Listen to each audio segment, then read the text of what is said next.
L'été 2025 a été inédit en matière de maladies transmises par les moustiques en France. Selon le bulletin de surveillance de Santé publique France au 19 août 2025, 27 foyers autochtones de chikungunya ont été identifiés, totalisant 154 cas.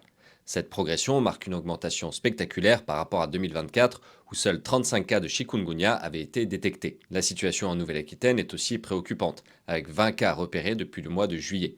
Il s'agit de cas autochtones, ce qui signifie que les personnes infectées ont contracté le virus localement. Cette maladie virale, transmise par le moustique tigre, provoque généralement une forte fièvre et des douleurs articulaires intenses, comme le décrit un habitant de Bergerac, où 4 cas ont été confirmés en août. Ça m'a fichu en l'air. J'avais des douleurs partout, de la fièvre, je grelottais. J'ai passé 2 jours au lit sans manger et j'avais les jambes violacées et comme paralysées. Plusieurs facteurs expliquent l'ampleur de la situation en 2025. D'abord, l'épidémie historique de chikungunya à La Réunion en début d'année, la plus grave depuis près de 20 ans, a généré de nombreux cas importés en métropole qui ont ensuite déclenché des transmissions autochtones.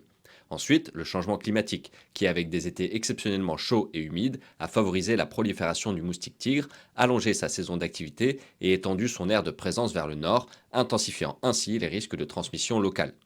Originaire d'Asie, le moustique tigre a été repéré en France en 2004.